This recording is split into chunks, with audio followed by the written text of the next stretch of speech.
नमस्कार दोस्तों, एवरीथिंग अभिषेक YouTube channel पे मैं अभिषेक आप सभी का स्वागत करता हूं। इस वीडियो में हम बात करेंगे बीपीएससी के थ्रू टीआरई 2.0 यानी कि टीचर रिक्रूटमेंट एग्जामिनेशन का फॉर्म किस तरीके से भरा जाना है। कई सारे कन्फ्यूजन होने के कारण मुझे यह वीडियो लाना पड़ा है। इसमें कई सारे कन्फ्यूजन को मैं दूर किया हूँ और मैं भी इस फॉर्म को फिलअप किया हूँ, तो मैं अपने एक्सपीरियंस के आधार पर आप लोगों को बताऊंगा कि मैंने किस तरीके से फॉर्म को फिल किया है। जानते हैं, सबसे पहले आपको जानकारी होगा कि रजिस्ट्रेशन हो रहा है। मतलब जो है कि 5 तारीख से लेकर के 10 तारीख तक आपका रजिस्ट्रेशन होना है। उसके बाद आपका फॉर्म फिलिंग स्टार्ट हो जाएगा। लास्ट डेट जो है 17 तारीख तक इसका रजिस्ट्रेशन का लास्ट डेट है विथ फाइन के साथ। आप जानेंगे इस बात को, ये जानकारी भी यहाँ पर नोटिफिकेशन में आपको दिया हुआ है। निश्चित तौर पे मैं आपको दिखाने की कोशिश करूंगा। यहाँ से यहाँ देख सकते हैं आप, इसमें है। इसमें सबसे नीचे जाएंगे तो आपको दिखेगा। मैं दिखा देता हूँ, एक मिनट। थोड़ा सा मैं लाइव करने की कोशिश कर रहा हूँ। लाइव आपके स्क्रीन पे सारा जानकारी दिखेगा, तो आप वीडियो को लास्ट तक देखिएगा, तब जाके सारी जानकारी आपको समझ में आने वाले हैं। तो यहाँ से आप जाइएगा, ये ऑफिशियल वेबसाइट अभी आपको पेज पे दिख रहे होंगे, bpsc.bih.nic.in। तो ये इसका ऑफिशियल वेबसाइट है, इसी पे सारे जानकारी उपलब्ध होते हैं। ठीक है, ध्यान देंगे। यहाँ से इंपॉर्टेंट नोटिस में जाएंगे तो आपको दिखेगा। और एक चीज मैं और खोल लेता हूँ जिससे आपको जानकारी देने में हमें सहूलियत मिलेगी। ठीक है, तो यहाँ से देख सकते हैं, इसका जो है ये नोटिस है कि ऑनलाइन फॉर्म किस तरीके से भरा जाना है। ये 2 बार आ गया। एडवर्टाइजमेंट क्लोज हो गया था, देखेंगे। एडवर्टाइजमेंट में भी कुछ क्वालिफिकेशन में भी कंफ्यूजन है, तो मैं उसको बताने की कोशिश करूंगा, पूरे क्लियर बताऊंगा। मैंने किस तरीके से भरा, मैं पूरा एक्सपीरियंस आपके साथ शेयर करने वाला हूँ इस वीडियो में। ध्यान रखेंगे इस बात को। और यहाँ से देखेंगे, इसका जो लास्ट डेट आपको दिख रहे होंगे 25/11/2023 है। देख सकते हैं आप यहाँ पे 25/11/2023 ये इसका लास्ट डेट है। इस डेट तक आपका ऑनलाइन सबमिशन कर देना है, सब कुछ कर देना है। मतलब जो देख सकते हैं, ऑनलाइन आवेदन प्रारंभ हो जाएगा 10 तारीख से, यानी 5 तारीख से लेकर के 14 नवंबर तक इसका रजिस्ट्रेशन होना है। ये सारी जानकारी आप लोग को पता ही होगा। और जो विलंब शुल्क के साथ है वो 17 तक है। इसमें कोई एडिट करने की ऑप्शन नहीं है, वो भी मैं दिखाऊंगा आपको कि किस तरीके से फॉर्म आता है और स्क्रीन पे किस तरीके से आता है। यहाँ पर एक चीज और ध्यान देने वाली बात है, विज्ञापन संख्या आप तो ध्यान रखेंगे ही, 27/2023 था, पिछला वाला 26/2023 था। और यहाँ पर इसका सीट है जो कि शिक्षा विभाग के अंतर्गत 69,706 है।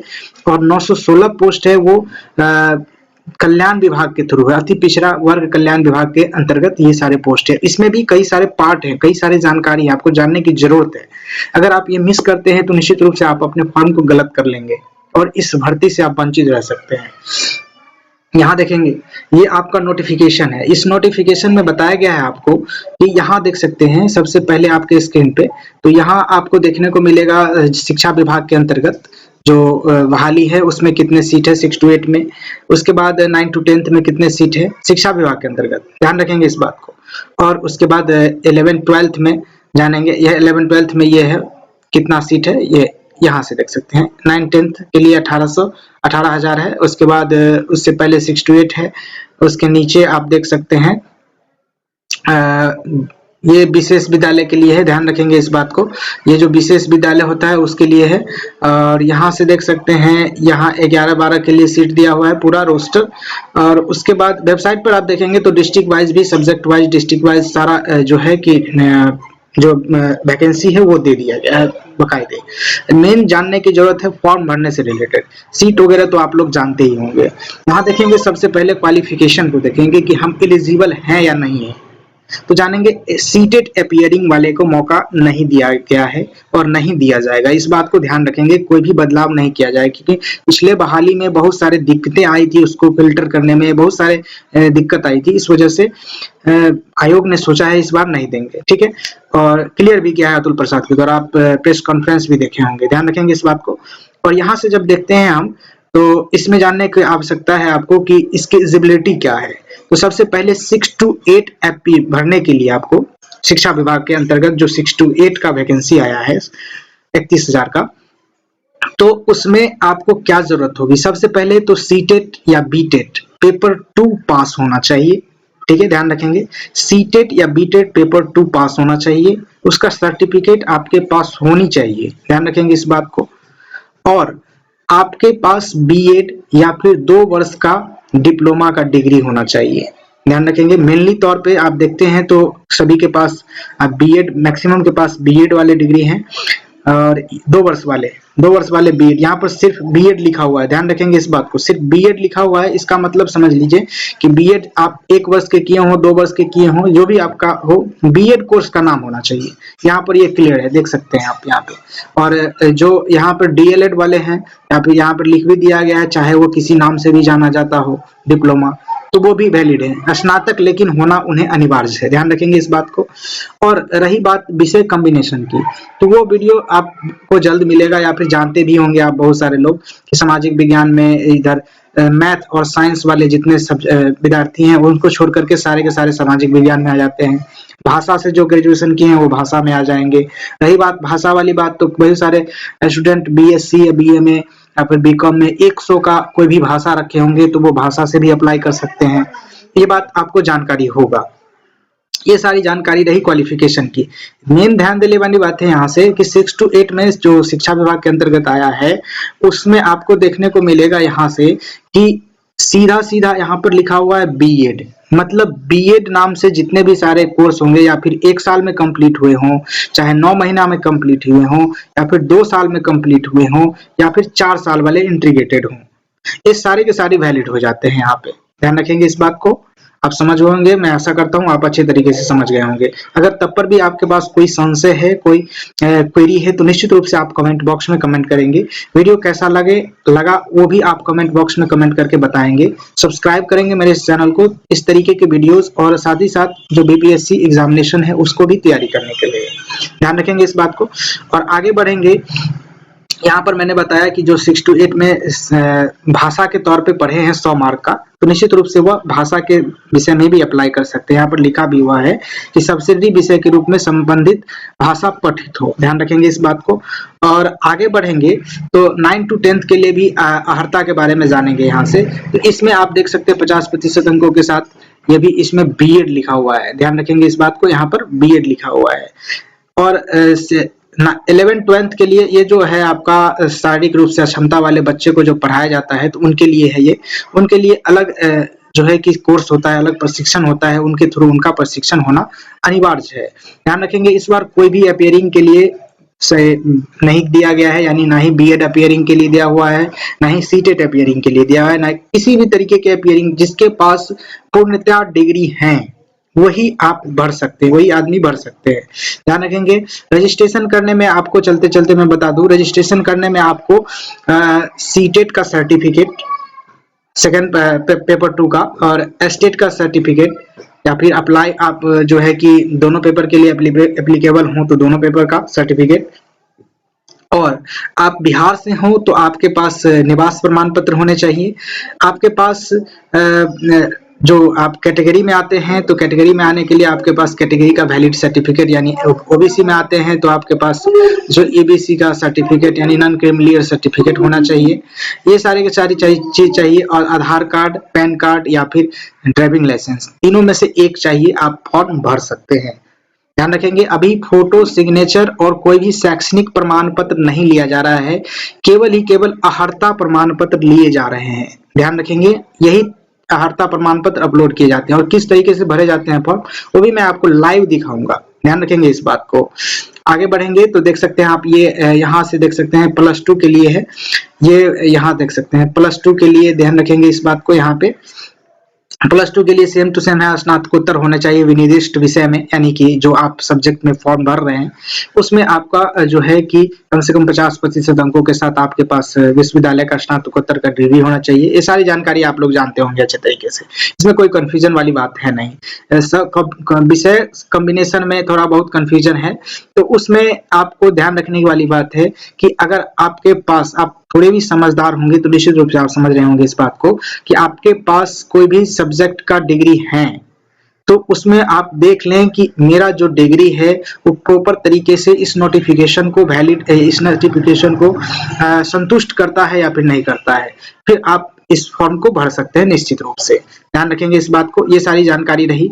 अब नीचे चलते हैं, आप चलते हैं यहाँ पे तो देखने को मिलेगा पिछड़ा विभाग के अंतर्गत जो मैंने बताया था 900 कुछ पोस्ट आए थे पिछड़ा विभाग के अंतर्गत, तो वो यहाँ पर है 6 to 8 के लिए 234 पद है, ध्यान रखेंगे, और 9 to 10 के लिए 248 पद है, और +2 के लिए आप देख सकते हैं स्क्रीन पे तो 403 पद हैं। तो यहाँ से देखें तो इसकी अहर्ता के बारे में मेन जानने की जरूरत है। बहुत सारे कंफ्यूजन ये किया हुआ है, ध्यान रखेंगे इस बात को।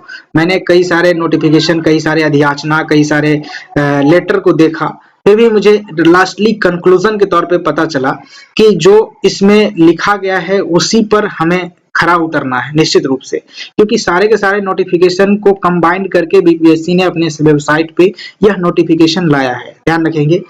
इसमें देखते हैं तो यहाँ पर +2 कन्या विद्यालय के लिए जो है कि 6 to 8 कक्षा के लिए, ध्यान रखेंगे 6 से 8 वर्ग के लिए जो निम्नतम अहर्ता है, नियुक्ति के लिए जो अहर्ता है वो अनिवार्य रूप से होनी चाहिए। वो क्या है तो भारत का नागरिक, आप लोग जानते हैं बिहार सरकार ने डोमिसाइल नीति को हटा दिया है और कई सभी सारे राज्यों भारत के जो निवासी हैं वो भी इस फॉर्म को भर सकते हैं। यहाँ पर देखें तो यहाँ पर कंफ्यूजन वाली बात है, ये द्विवर्षीय डिप्लोमा, तो यहाँ पर आप लोग जानते हैं इसमें कोई कंफ्यूजन नहीं है। उसके बाद यहाँ से कंफ्यूजन स्टार्ट होता है। यहाँ पर देख सकते हैं यह लगा दिया है यहाँ पर 1 वर्षीय बीएड, 1 वर्षीय स्नातक, देख सकते हैं 1 वर्षीय शिक्षा शास्त्र में 1 वर्षीय स्नातक, 1 वर्षीय स्नातक, आप देख सकते हैं 4 वर्षीय प्रारंभिक शिक्षा में शिक्षा स्नातक, 4 वर्षीय लगा दिया है, और 1 वर्षीय विशेष में। फिर यहाँ पर देख सकते हैं शिक्षक पढ़ाने के लिए टीईटी एवं सीटीटी उत्तीर्ण होना चाहिए, तो आपको मैं पहले बता दिया कि कोई भी अपियरिंग वाले के लिए है ही नहीं, यहाँ पर लिख भी दिया गया है उत्तीर्ण होना चाहिए। उत्तीर्ण का मतलब आप समझते हैं, आपके पास उसका डिग्री या सर्टिफिकेट होने चाहिए, ध्यान रखेंगे इस बात को। यहाँ से कंफ्यूजन स्टार्ट होता है कि यहाँ पर 1 वर्षीय लिखने का मतलब क्या है, बीएड आखिर 1 वर्ष वाला ही सिर्फ मान्य है या फिर 2 वर्ष, 4 वर्ष, 4 वर्ष के लिए तो ये लिख भी दिया है, 2 वर्ष वाला मान्य है या फिर नहीं मान्य है, यह कंफ्यूजन कहीं नहीं दूर किया गया है। हालांकि मैंने इसका अधियाचना भी देखा जो अन्य पिछड़ा वर्ग कल्याण विभाग के द्वारा जो निकाला गया था अधियाचना, उसके वेबसाइट पर भी हमने देखा तो सेम चीज है। यहाँ पे अगर आप कहें तो निश्चित रूप से आपको मेरे टेलीग्राम चैनल पे इस सारे के सारे अधियाचना, सारे के सारे नोटिफिकेशन, सारे के सारे मिल जाएंगे। सेम नाम से आपको टेलीग्राम चैनल भी हमारा है, वहां पर आप जाकर के ज्वाइन कर सकते हैं कई सारे जानकारी पाने के लिए। साथ ही साथ आपको व्हाट्सएप चैनल का भी लिंक आपको इस वीडियो के डिस्क्रिप्शन में मिलेगा, आप हमसे व्हाट्सएप के द्वारा भी जुड़ सकते हैं। तो ये कंफ्यूजन है यहाँ पे देख सकते हैं। उसके बाद आप जाते हैं 9 to 10 में, तो 9 to 10 में आप देख सकते हैं सीधा सीधा लिखा हुआ है शिक्षा में स्नातक, कहीं कुछ जिक्र नहीं है कि 4 वर्ष की होनी चाहिए या फिर 2 वर्ष की होनी चाहिए, ये कहीं नहीं मेंशन है। यहाँ पर सीधा सीधा लिखा हुआ है शिक्षा में स्नातक। इसमें देख सकते हैं मान्यता प्राप्त विश्वविद्यालय से विनिर्दिष्ट विषय समूह के निम्नतम 50% अंकों के साथ स्नातकोत्तर में उत्तीर्ण होना आवश्यक है। ये देख सकते हैं आप यहाँ पे। और कई सारे अनुसूचित जनजाति जाति के लिए छूट भी दिया हुआ है, तो वो बात नीचे दिया गया है। तो मेनली जो हम लोग बीएड किए हुए हैं तो यहाँ से देख सकते हैं आप कि स्नातकोत्तर में उत्तीर्ण होना, स्नातक या स्नातकोत्तर में उत्तीर्ण होना चाहिए निर्दिष्ट विषय में। और उसके बाद यहाँ पर अध्यापक शिक्षा परिषद के द्वारा मान्यता प्राप्त होना चाहिए और मान्यता प्राप्त से बीएड होना चाहिए, कहीं पे लिखा नहीं हुआ है। तो ये रही बात यहाँ से बीएड, और जो बात कर रहा है यहाँ पे बीएड 6 to 8 में, उसमें डिफरेंस की बात, तो इसमें कंफ्यूजन है। ठीक है, तो इसको आप छोड़ के चलेंगे, 6 to 8 वाले को जो भी 2 वर्ष का बीएड किए हुए हैं वो छोड़ के चलेंगे। उसके बाद देख सकते हैं, मेरे ख्याल से आप जान सकते हैं इस बात को, मैंने जो किया है वो मैं बता रहा हूँ, अपना एक्सपीरियंस एक तरीके से मैं शेयर कर रहा हूँ आप लोग के साथ, ध्यान रखेंगे इस बात को। और आगे जब बढ़ते हैं तो 9 to 10 के लिए आपको मिलेगा, ये +2 आ गया। 9 to 10 के लिए मैंने बता दिया था क्या, हाँ 9 to 10 के लिए मैंने बता दिया, इसमें कहीं पर भी लिखा नहीं हुआ है कि 1 वर्ष या 2 वर्ष का होना चाहिए। साथ ही साथ आप देखेंगे तो आपको देखने को मिलेगा यहाँ से कि माध्यमिक शिक्षा में सेम टू सेम जो शिक्षा विभाग का जो अहर्ता है वही है इसमें भी, तो इस बात को आप जान गए होंगे। ठीक है, उसके बाद आपको कौन कौन से डॉक्यूमेंट होनी चाहिए आपके पास, मैंने बता दिया। और डॉक्यूमेंट में आपके पास होने चाहिए, जो भी डॉक्यूमेंट इसमें लगेगा उसका प्रमाण पत्र आपके पास होनी चाहिए, ध्यान रखेंगे इस बात को। चलते हैं अब नोटिफिकेशन के जानकारी हमें मिल गई है, और उसके बाद चलते हैं आप कि फॉर्म किस तरीके से भरेंगे। आइए सबसे पहले आपको ये होम वेबसाइट पे ले चलते हैं, ये होम वेबसाइट है। इसके बाद अप्लाई नाउ पे, अप्लाई ऑनलाइन पे क्लिक करेंगे। उसके बाद देख सकते हैं यहाँ पर बीपीएससी ऑनलाइन एप्लीकेशन पे क्लिक करेंगे तो ये पॉपअप खुलेगा। आप मोबाइल में भी सेम टू सेम खुलता है, मोबाइल से भी भर सकते हैं आप। मैंने डेस्कटॉप, मैंने सिस्टम में दिखा रहा हूँ, लैपटॉप में तो ये अलग तरीके से दिखता है, लेकिन मोबाइल में इस तरीके से ही दिखता है जिस तरीके से आपको इसमें दिखता है। इसको ओके करेंगे, आपके पास एक खुल जाएगा पेज इस तरीके से। और ये पेज जब खुलेगा तो इसमें आप देख सकते हैं इस तरीके से आएगा, और नीचे आएंगे तो आपको देखने को मिलेगा ये, ठीक है। यहाँ से आपको देखने को मिलेगा ये नोटिफिकेशन, यहाँ देख सकते हैं टीचर एजुकेशन है। उसके बाद यहाँ पर देख सकते हैं इसमें डेट भी दिया गया है, जो इम्पोर्टेंट डेट है वो। उसके बाद यहाँ पर अप्लाई ऑनलाइन पे क्लिक करेंगे तो ये आपका फॉर्म खुल जाएगा, ये देख सकते हैं आपके स्क्रीन पे दिख रहे होंगे, ठीक है। यहाँ पर आप फर्स्ट नेम भरेंगे, जो मैट्रिक में है वो भरेंगे, ध्यान रखेंगे इस बात को। मैट्रिक से ही सारे के सारे मायने रखते हैं, मैट्रिक से ही मैच किए जाते हैं। अगर आपके नेम में मिडिल नेम है तो यहाँ पर भरेंगे, लास्ट नेम है तो यहाँ पर भरेंगे। उसके बाद यहाँ पर देख सकते हैं फादर्स नेम भरेंगे। आप किसी किसी के नाम में लास्ट नेम है ही नहीं तो वो किस तरीके से भरेंगे, तो यहाँ पर फर्स्ट नेम भर देंगे, लास्ट नेम को खाली छोड़ देंगे। और ये लास्ट नेम के नहीं, मिडिल नेम को आप खाली छोड़ देंगे, लास्ट नेम में आप भर सकते हैं। जैसे मेरा नाम है KUDDU, उसके बाद मेरा नाम है कुमार, तो यहाँ पर KUMAR भर देंगे, इस तरीके से भरेंगे। फादर्स नेम आप यहाँ पर भरेंगे इस तरीके से KUMAR। आपके फादर्स नेम में या फिर पूरा नाम, आप फादर्स का नाम एक ही में भरना है। आप महिलाएं के लिए बता दूं, महिलाएं जो भी महिलाएं हैं यहाँ पर अपने हस्बैंड का नाम भरेंगे। अगर विवाहित हूं तो यहाँ पर लिखा हुआ है विवाहित महिलाएं के लिए है यह कॉलम। उसके बाद यहाँ पर देख सकते हैं आप अपने मदर्स का नाम भरेंगे, मदर्स का नाम भरेंगे यहाँ पर इस तरीके से, ठीक है।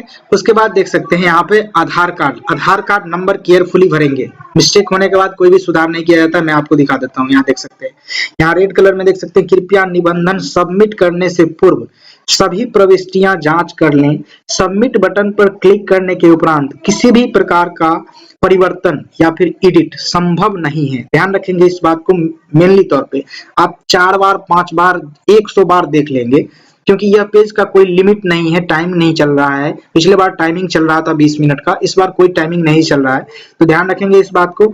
और इस टाइम के अंतर्गत सारे के सारे चीज आप जितना बार चाहे मिला सकते हैं, एक एक लेटर मिला लें। उसके बाद यहाँ पर आप आधार नंबर भर देंगे, ध्यान रखेंगे आधार नंबर भरेंगे 12 अंक का, तो आपको इस तरीके से भरना है, ठीक है, जो भी आपका आधार नंबर हो। उसके बाद जो आपका अपलोड करने वाली बात रही, तो आधार कार्ड का दोनों साइड यानी बैक साइड और राइट साइड, दोनों साइड आप चाहे तो ई आधार डाउनलोड कर लीजिएगा, आपको एक ही पेज पे मिल जाएगा। और उसका स्क्रीनशॉट लेकर के उसको पीडीएफ में कन्वर्ट करके आप निश्चित रूप से यहाँ पर अपलोड कर सकते हैं।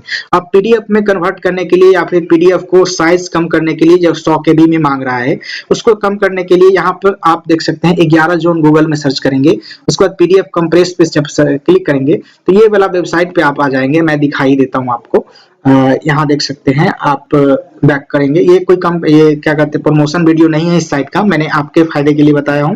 यहाँ देख सकते हैं 11 जोन है, 11 जोन आप सर्च करेंगे इस टाइप से गूगल में तो निश्चित रूप से आपके पास ये वेबसाइट आ जाएगा। कंप्रेस पीडीएफ करेंगे तो इस तरीके से पीडीएफ का फाइल आप अपलोड करके उसका जिस साइज में आपको करना है उस साइज में आप कर सकते हैं, ध्यान रखेंगे।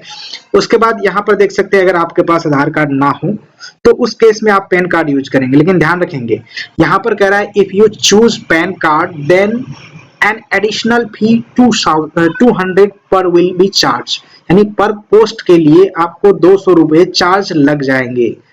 तो ये चीज आपको ध्यान रखने हैं। आप पैन कार्ड चाहे ड्राइविंग लाइसेंस कोई भी यूज करेंगे तो उसमें आपको 200 रुपए एक्स्ट्रा लगना है। उसके बाद जब आप ये दोनों ऐड करते हैं, पैन कार्ड लेते हैं तो पैन कार्ड का डिटेल्स आपको देना होगा, पैन कार्ड अपलोड करना होगा, स्वाभाविक सी बात है। उसके बाद ड्राइविंग लाइसेंस देते हैं तो ड्राइविंग लाइसेंस का, आधार कार्ड देते हैं तो आधार कार्ड का। मेनली आप लोग आधार कार्ड देने की कोशिश कीजिएगा, ठीक है। उसके बाद अपलोड कर दीजिएगा। यहाँ से क्लिक करेंगे तो आपका फाइल खुल जाएगा। फाइल खुलने के बाद यहाँ से आप अपलोड कर सकते हैं, ठीक है। उसके बाद आप देख सकते हैं कि यहाँ पर सिटीजन, यहाँ पर पूछ रहा है कि are you citizen of India, मतलब आप जो है कि भारत के निवासी हैं। हाँ हैं, बिल्कुल हैं। उसके बाद आप यहाँ पर परमानेंट निवासी हैं बिहार के, तो हैं, नहीं है तो नहीं है। अगर आप यस करेंगे तो ये वाला कॉलम आपके पास खुल जाएगा, इसमें आपको सर्टिफिकेट, परमानेंट रेसिडेंट सर्टिफिकेट का डिटेल्स डालना होगा, इसका इशू डेट डालना होगा, उसके बाद ये अपलोड करने होंगे। ध्यान रखेंगे इस बात को, ध्यान रखेंगे इसमें जो अपलोड करते वक्त ध्यान रखेंगे, उसमें रेसिडेंट सर्टिफिकेट पे डिजिटल साइन होता है। जो भी आप अथॉरिटी से बनाए होंगे उसका डिजिटल साइन होता है, तो वो डिजिटल साइन आपको पीडीएफ को कंप्रेस करने टाइम वो किसी किसी साइट के द्वारा हटा दिया जाता है। तो वो चीज आप ध्यान रखेंगे कि प्रॉपर आपका जो ओरिजिनल सर्टिफिकेट में जो है डिजिटल साइन, वो डिजिटल साइन आपके पीडीएफ में, आपके डॉक्यूमेंट में आ रहा है या नहीं आ रहा है। तो इस बात को ध्यान रख के आप यहाँ पर अपलोड करेंगे। एक एक चीज फूंक के चलना है, क्योंकि इस बार एडिट करने का मौका नहीं दिया जा रहा है। अगर नहीं करते हैं आप इस तरीके से, तो आप निश्चित रूप से अपना धन को गवा देंगे, अपना पैसा को गवा देंगे और टाइम को भी किल करेंगे, आपको मेंटली प्रेशर होगा। ध्यान रखेंगे इस बात को। यहाँ से आप डेट डालेंगे, उस सर्टिफिकेट का इशू डेट डालेंगे। उसके बाद आप अगर बिहार से नहीं है तो यहाँ पर नो करेंगे। नो करने के बाद आपको दिखेगा यहाँ से कि आप किसी भी रिजर्व कैटेगरी इसको क्लिक नहीं कर पाएंगे। ध्यान रहे आप, मैं क्लिक नहीं कर पा रहा हूँ। यहाँ से देख सकते हैं जब आप यस करेंगे तो सर्टिफिकेट नंबर भरेंगे।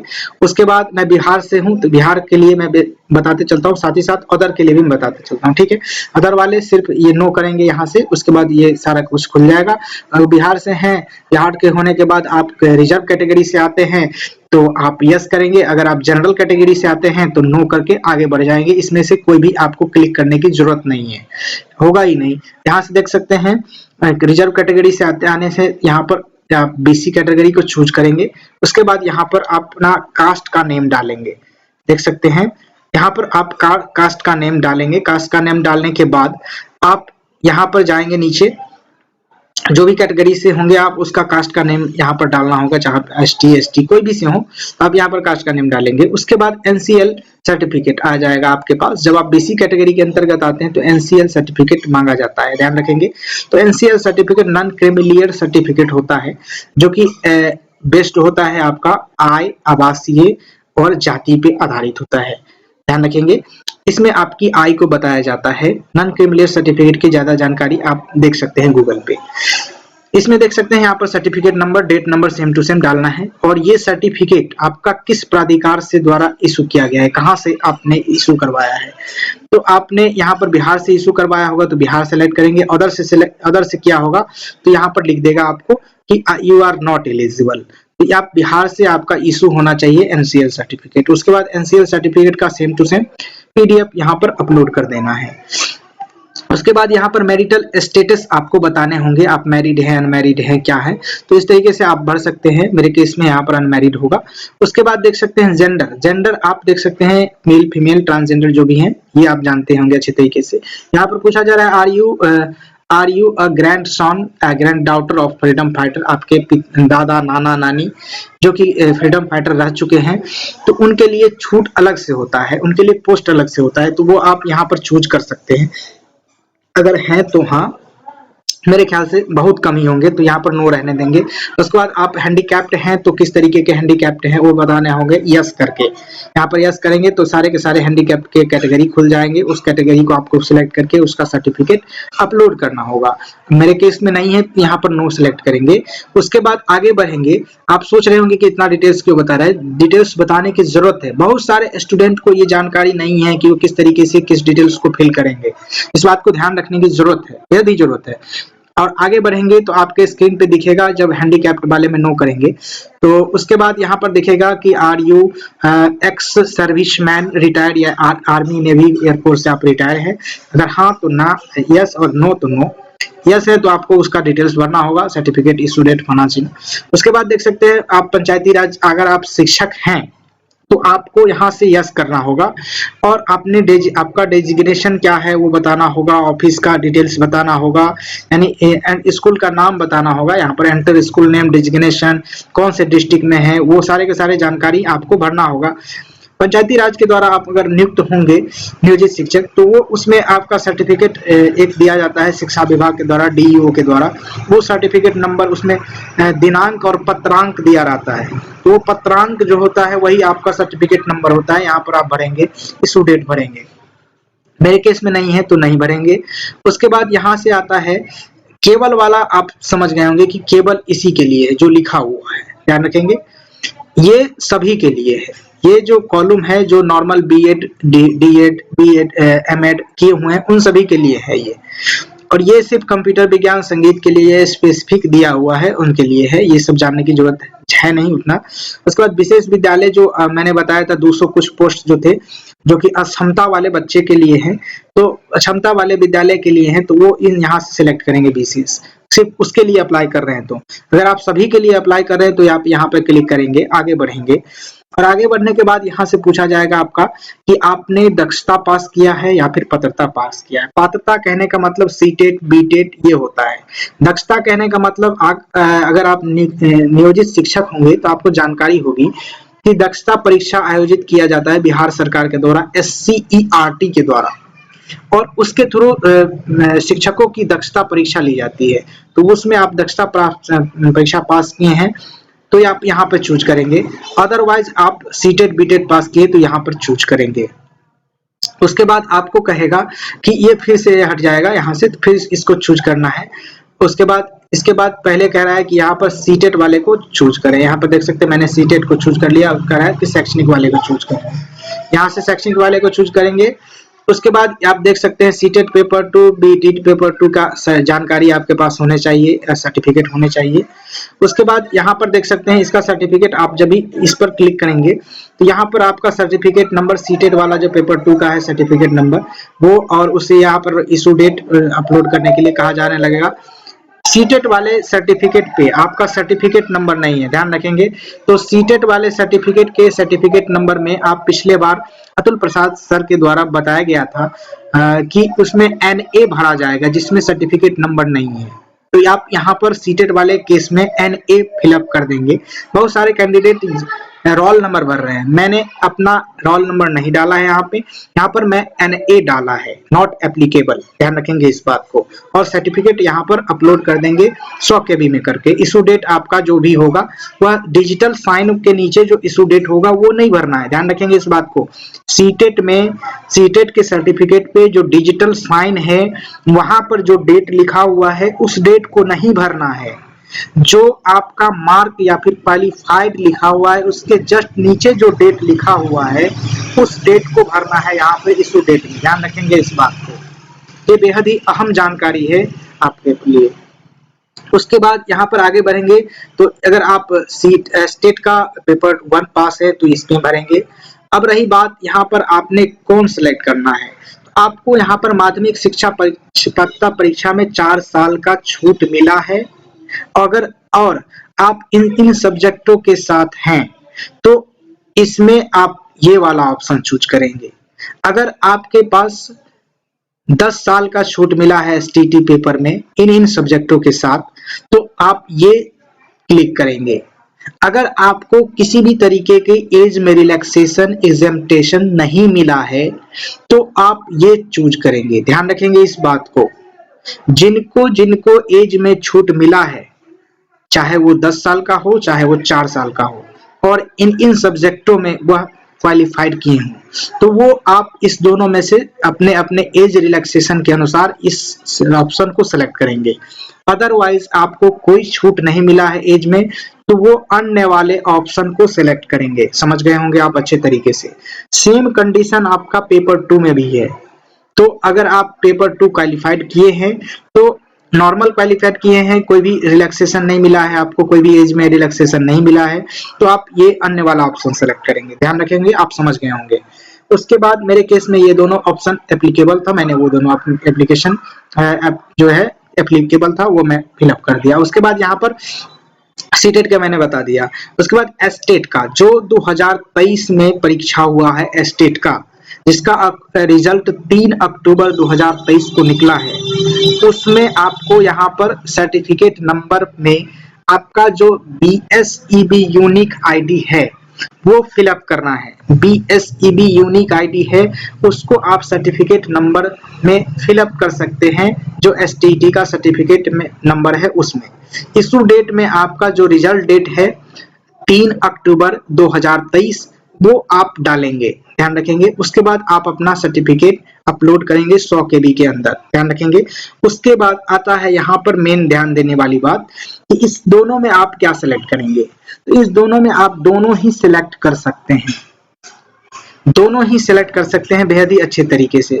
उसके बाद आप यहाँ पर सब्जेक्ट डालेंगे, यहाँ पर सब्जेक्ट डालेंगे कि आपने किस सब्जेक्ट में अपनी भाषा की परीक्षा देना चाहते हैं, जो कि अनिवार्य रूप से मैंडेटरी है। तो मेहदी केस में आप हिंदी के चूज करेंगे, और जो भी जिनका भाषा हो वो आप चूज करेंगे, उर्दू बंगला जो भी है। उसके बाद यहाँ पर आप अपना डेट ऑफ बर्थ डालेंगे, डेट ऑफ बर्थ डालेंगे, डेट ऑफ बर्थ में डाल रहा हूँ, देख सकते हैं। यहाँ से डेट ऑफ बर्थ डालेंगे, यहाँ से डेट ऑफ बर्थ जब ये यहाँ पर डालेंगे, जब ये डेट, तब आपका ये पॉपअप पूरा ऑप्शन, ये ऑप्शन खुल जाएगा।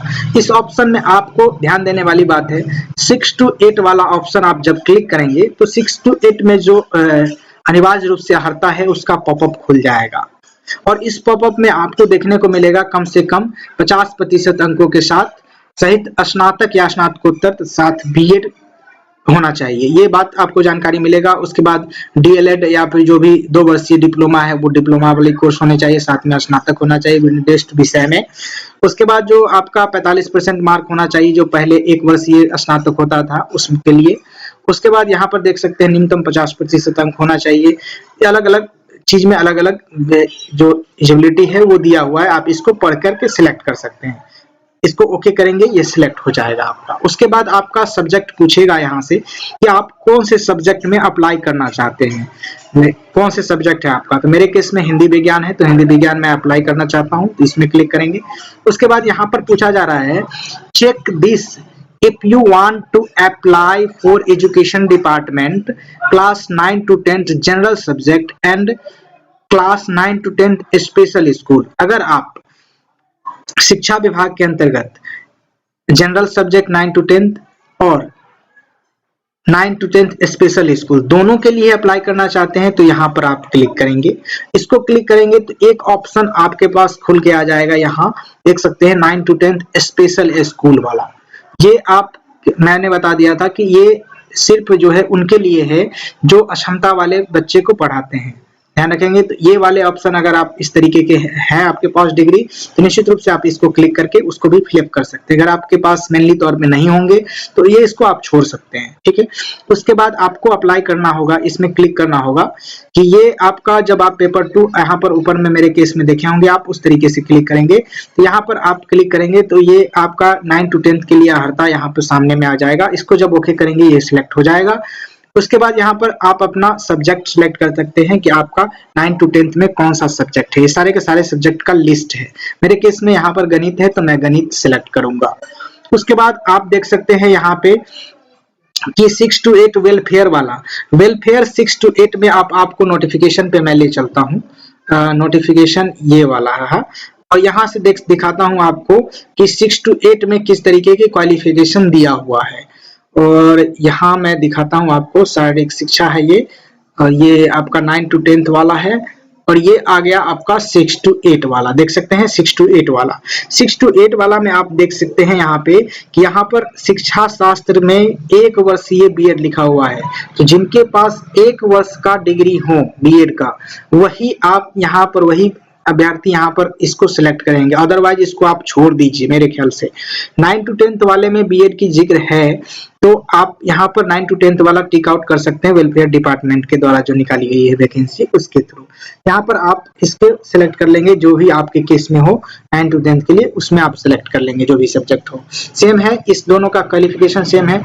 मेरे केस में ये नहीं था तो मैं इसको छोड़ दिया, और इसको भी छोड़ दिया, मेरे केस में नहीं था। तो अब ध्यान रखेंगे, अगर आप यहाँ पर चेकआउट करते हैं इस वाले को, तो निश्चित रूप से आपके पास 3-4 ऑप्शन खुल जाएंगे। और ध्यान रखेंगे, जितने चेक मार्क पोस्ट पे आपने लगाया है उसका मल्टीपल कर लीजिएगा 750 का, उतने पैसे आपको लगने ही लगने हैं। साथ में आपका जीएसटी चार्ज और ट्रांजैक्शन चार्ज भी लगने हैं, ये ध्यान रखेंगे आप। लगभग 30 रुपए आपको एक्स्ट्रा लगेंगे, 750 जितने चेक मार्क लगाए हैं उसका मल्टीपल, और एक्स्ट्रा चार्ज के रूप में ट्रांजैक्शन चार्ज और जीएसटी चार्ज लगने हैं। अगर आप नेट बैंकिंग से पेमेंट करते हैं तो आपको 0 रुपए लगेंगे, एक भी एक्स्ट्रा चार्ज नहीं लगेंगे।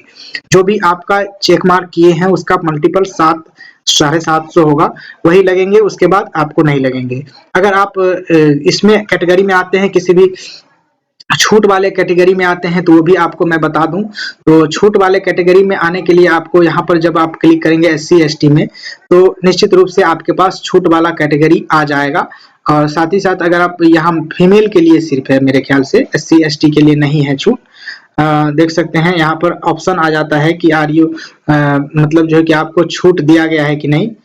यहाँ देख सकते हैं यू वांट टू पे कंसेशनल फी एडवर्टाइजमेंट। जब भी आप यहाँ पर सिलेक्ट करेंगे एससी एसटी, तो यहाँ पर छूट वाला ऑप्शन आ जाता है। बीसी सिलेक्ट करेंगे तो ये वाला जो ऑप्शन है यहाँ से आप देख सकते हैं हट जाता है। देखिए मैं फिर से मैं दिखाता हूँ आपको, यहाँ आ जाएगा आपका, यहाँ जो है पीला कलर का, उसमें आपको दिखने लगेगा। जब भी मैं एससी एसटी सिलेक्ट करता हूँ यहाँ पर ऑप्शन आ जाता है। अगर मैं नहीं क्लिक करूंगा तो नहीं आएगा, ठीक है। तो ये आप देख सकते हैं, इस बात को कोई दिक्कत वाली बात नहीं है।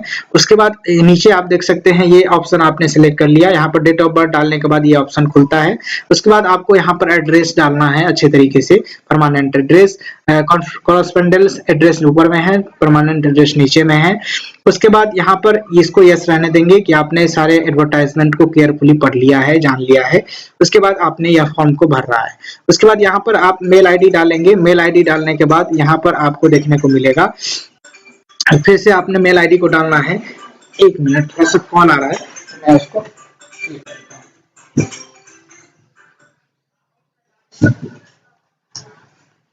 यहाँ से देखेंगे। तो यहाँ पर आप मेल आईडी डाल देंगे और मेल आईडी केयरफुली डालेंगे और यहाँ पर भी डालेंगे। जब ये इस वेरीफाई पे क्लिक करेंगे तो मेल पे कोई ओटीपी नहीं जाता है, ध्यान रखेंगे, मेल पे कोई ओटीपी नहीं जाता है, वो वेरीफाइड हो जाता है ऑटोमेटिक।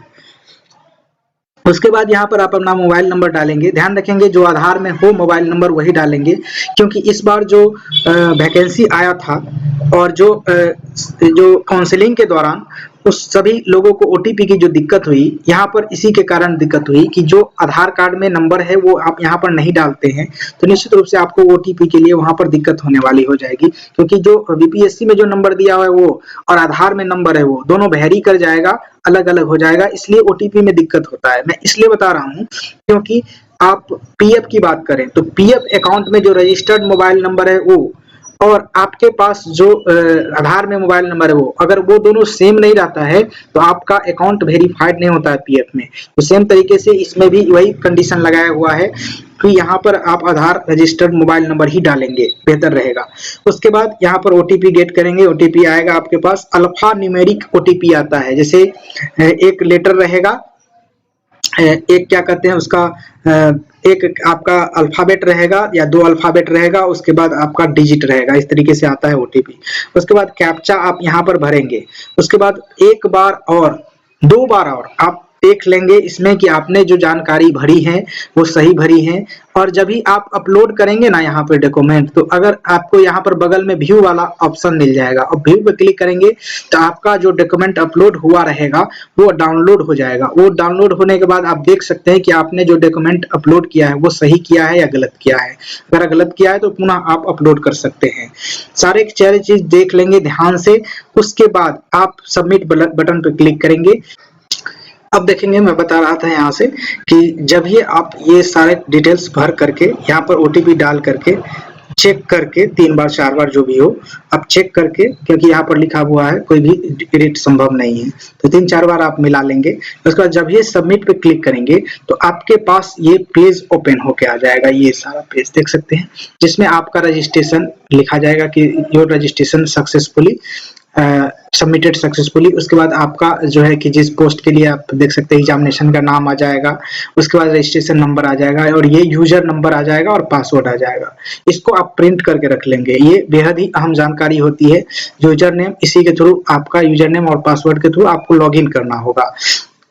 अब आप आएंगे इस साइट पे, देख सकते हैं। अब आप आएंगे यहाँ पे, ये जो सबमिट करने के बाद आप यहाँ आएंगे। तो यहाँ पेज पे रिडायरेक्ट हो जाएगा और इसमें आपको रजिस्ट्रेशन नंबर, यूजर नंबर जो आपको दिया हुआ है यहाँ पे, तो वो यूजर नंबर आप यहाँ पर फिल करेंगे और पासवर्ड अपना यहाँ पर फिल करेंगे, ये कैप्चा यहाँ पर फिल करेंगे, लॉगिन करेंगे। लॉगिन जैसे ही आप करते हैं तो आपके पास ये पेज ओपन हो जाएगा, देख सकते हैं आप स्क्रीन पे। ये पेज जब ओपन होगा इसमें आपका नाम, डिटेल्स, जानकारी रहेगा और ये सारी जानकारी रहेगा। उसके बाद बगल में आपका कैंसिल रजिस्ट्रेशन वाला ऑप्शन रहेगा, इस पे क्लिक नहीं करना है।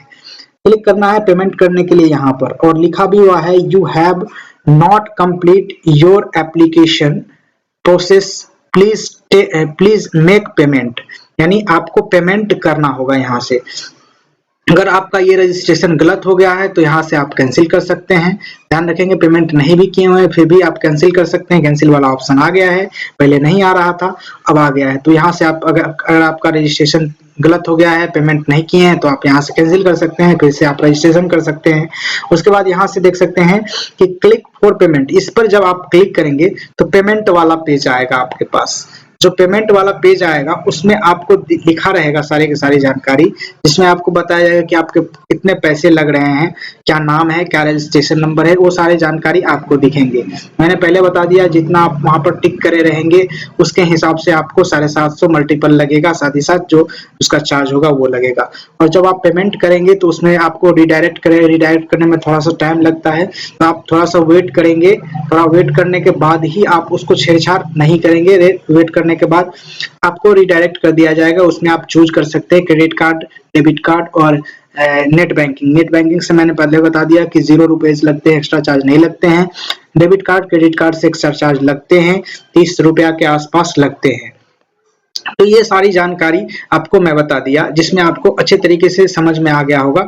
बस यही सारे के सारे चीज हो गए। और जब आप पेमेंट कर देंगे ना, पेमेंट करने के बाद आपको कोई भी ये सारे के सारे ऑप्शन यहाँ से गायब हो जाएंगे। ये ऑप्शन जो है पेमेंट वाला ऑप्शन गायब हो जाता है। और ये जो पेज है बस इतना ही रहता है। कोई भी पीडीएफ डाउनलोड करने के लिए नहीं मिलता है जो कि आप सेव करके रख सके, जो इस तरीके से नहीं मिलता है। तो इस बात को आप ध्यान रखेंगे। ये पेज ही आपको सिर्फ दिखेगा। जो 10 तारीख के बाद वाला प्रोसेस होगा उसमें आपको सिग्नेचर, फोटो और जो एजुकेशनल सर्टिफिकेट हैं वो सारे के सारे अपलोड करने की बात होगी वहां पे।